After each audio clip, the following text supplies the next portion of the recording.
Discord features. Hello, one and all, and I'm Lord Fail, and I just made a major mess up of my first video I was trying to do. Of course, I would also cough right at the beginning, too. Why not? So, welcome, and today we're featuring State of Decay, a XBLA title released for 1,600 Microsoft points. I would also probably estimate that's about $20 if I remember right. So, if you're wondering what I'm talking about, what you're seeing right now is actually some footage I recorded a couple hours ago, actually. And the whole problem is my mic either failed or something happened during recording because... excuse me. For whatever reason, my external microphone had no recording for the entire 30, 40-ish minutes that I was doing all this. So, unfortunately, I'm going to have to make this a post-commentary because, you know, technology seems to have a profound, passionate hatred for me. But, you know, it's fine, actually. I tried to touch on quite a few things that were actually in the game and everything, so I think it works just fine. So, State of Decay, running for about $20, developed and published by Undead Labs. It's a third-person survival scavenge horror thing. I would say it's not too much on the horror specifically, though. It really is far more trying to lean towards that survivalist kind of subgenre thing that's been showing up lately with stuff like Terraria, Don't Starve, things like that. And I gotta say, I like it so far. It's pretty interesting. The combat is pretty self-explanatory. It's pretty simple. It's I would definitely call it very Dead Rising-esque in the fact that it's basically just one-button combat. But the parts that make it interesting are, one, you have a stamina meter. It doesn't deplete insanely fast, but it does deplete enough that you can't just wail on zombies all day and night. You do also have a finisher. That's actually what I was doing just there, was where you hold the LB button and you press Y while the zombie is on the floor, and you'll just smash their head open. It also has a bit of a progression level up system with the more of what you do of something. Like, you know, the more you fight zombies, the more you stay up past a time where you should probably get some rest, driving, things like that. I haven't noticed a huge amount of difference with it yet, but it's interesting so far. So, survival-esque thing.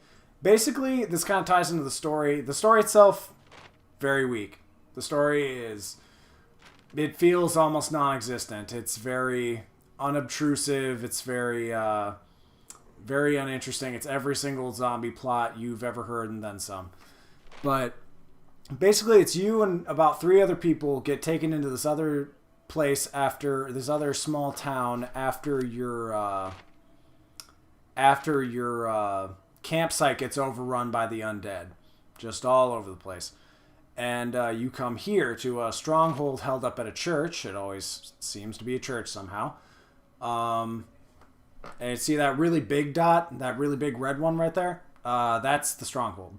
And basically from there, you're set in the position of you're basically in charge. And you have a population of a set number of people, and you have to keep track of everything from water to medicine to resources and everything else, so you can slowly figure things out and manage everything out, know when to go get more supplies.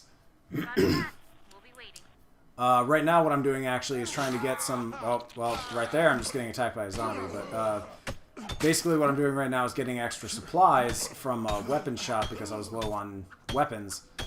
And what I did was call in Scavenger, where basically I have one of my residents at the outpost come this way to help me get extra. See, I just depleted my stamina meter, and it makes it so I move slower, my attacks are slower. Definitely not in a good position if I was attacked by a big group of zombies. Anyway, so I'm sending a scavenger over here to gather up all the other supplies so that way we can bring them all back to the base. So combat, pretty interesting, and you keep track of everybody's moods. God, I'm just coughing all over the place. You keep track of their morale, if they need anything. Sometimes you give them a pep talk. Sometimes you take them on runs to get supplies and stuff. And other things that help with that are getting rid of hordes. Now, what hordes are randomly spawning groups of zombies that just kind of wander all over the place. And they just kind of wander all over the place. They do have chances of walking towards your outpost, so some of the time what needs to happen... I think that's a horde right there, actually. Yeah, they're not, like, insanely big or anything. But essentially, they're big groups of zombies that'll just kind of wander all over the place, and they might have a chance of walking into your campsite, so sometimes what you have to do is actually lure them away or try to take them out. Otherwise, you'll get your camp raided, and people have a chance of getting killed, it'll lower morale, things like that. And all your squad mates besides the main character suffer from permadeath. So if your character dies...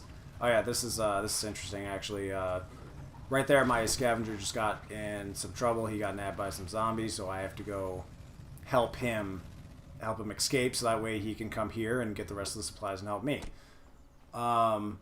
It's all actually done in real time. Besides actually hitting the pause start button, you can't actually pause the game. Like, everything just kind of happens in real time, which is interesting. And from there, a lot of the format of the game is it'll usually set up a certain number of objectives or random instance type things. Anything from the government, who seems to be around the area doing random things, to sightings of feral zombies and everything. And that's the other thing, is as far as like enemy variety, as far as I've seen thus far, I've only seen 3 types. There might be more, but as far as I've seen, there's only the normal flesh-eating normal zombies.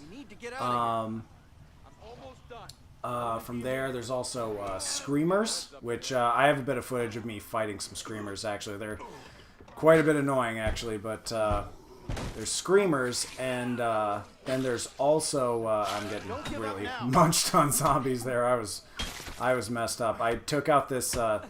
That's the other interesting thing, is you also have to keep track of all your characters' sleep, and you can switch out between you and other survivors, and because you need to, actually, because they all work on a stamina meter that will deplete if you take them out for long periods of time where they don't actually get to rest up and kind of relax a little bit. And I kind of preemptively took this guy out. I pulled out a firearm, which is not the wisest decision in the world if you don't want to attract a lot more zombies, like I think happens here. Yeah. That was kind of cool. But,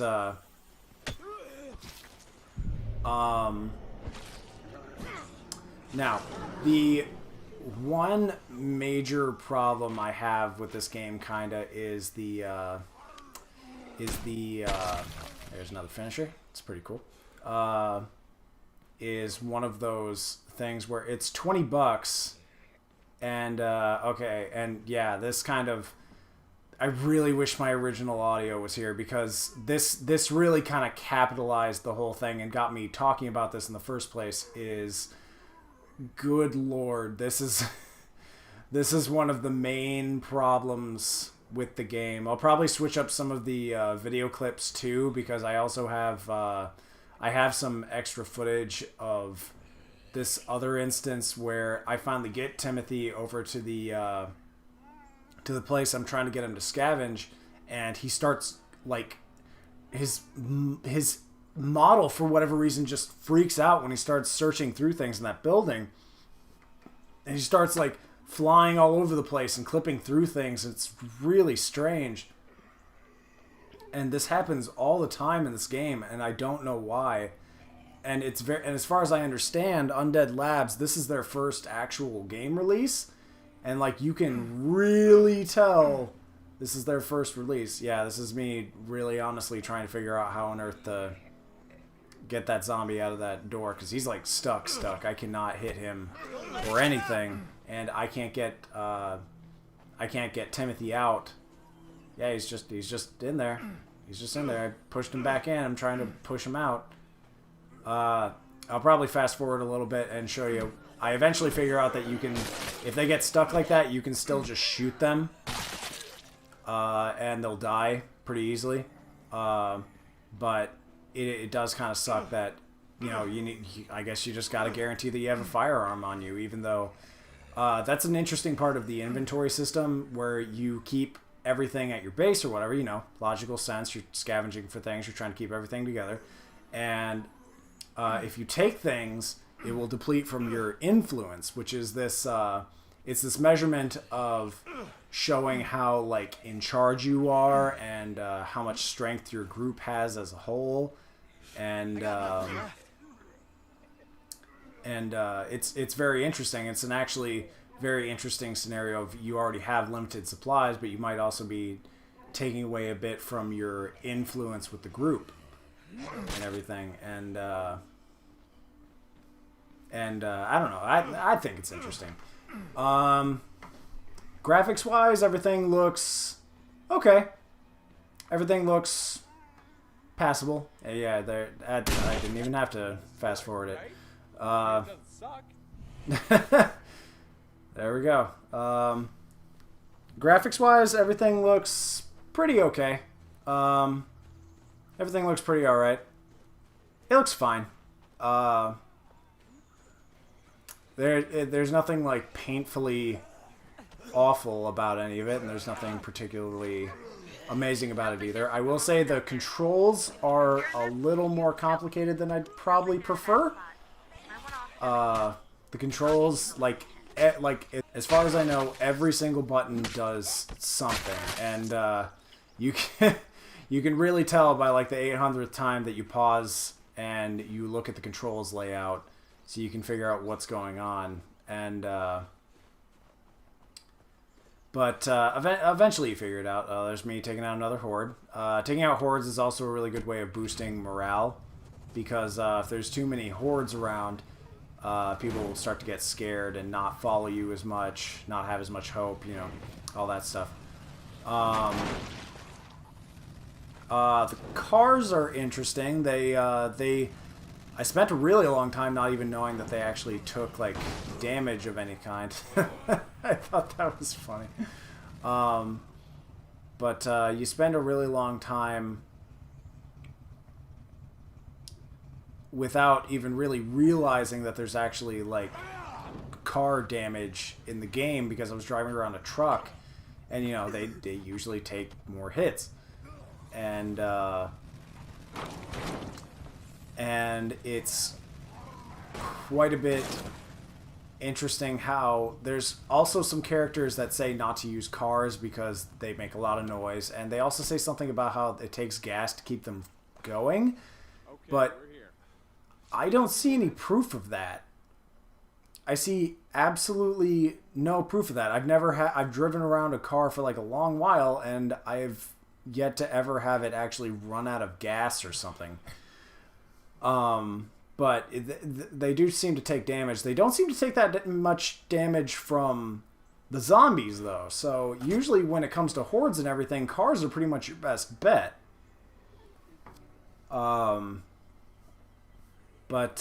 Anyway, let's see. Sound-wise, everything's fine. I don't think I've really run into anything bad there. The music is sort of forgettable or non-existent, I'd really say. For the most part, it's just kind of ambient sound for the most part, especially when it's like late at night. You'll usually only hear like regular night sounds of like smaller towns, like crickets, things like that, and a distant. Oh, yep, there's a little bit of that. Yeah, for whatever reason, I wonder if I can't remember if the stairs thing happens like right after this. I think it does. I think it does. Yep. He starts walking on the stairs. Now, wait for this part, cause there. Oh, wait for it. Wait for it. Yep, there. Oh my god. Woo! Oh man. So yeah, little things like that you'll find just scattered all over the place, which is the other reason I'm kind of. So this game sells for about $20, and I've heard there's actually rumors of a PC port in the works, which is good because this game has quite a few problems, and at the very least, it's easier to patch a PC game than it is an XBLA or PSN title.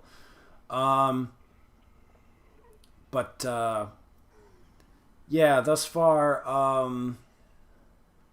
the game is buggy. It has things like that. It has zombies clipping through things. It has people getting stuck in things. It has frame rate drops all over the place. Like, even if you're just like walking across town or driving or something in the small little area, the frame rate will just drop like nobody's business. Or like sometimes when you're plowing through a crowd of zombies or something. Texture pop in all over the place. Graphical glitches all over the place. It's kind of ridiculous, to be honest. And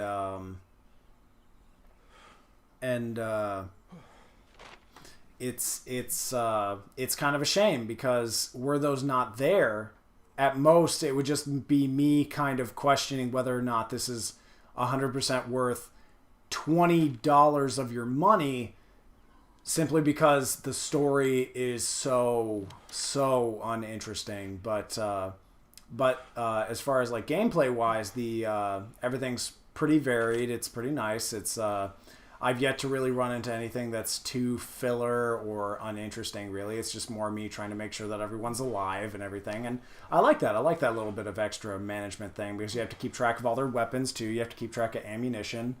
And as I said, medicine and food and all that. It's also cool because at your home base, you're also given various slots where you can build extra things. And one thing that I was told to do right away when I picked up some extra survivors that weren't originally in my group was we didn't have enough beds. So I actually had to build another sleeping area so that way everyone could sleep. Since it's also all in real time and they're just random zombies walking around, there's always someone switching out to take guard post duty, so that way they'll just randomly shoot zombies to make sure they stay away. Okay, loading up. It's very interesting. This is the actual process of the scavenger getting everything from the area.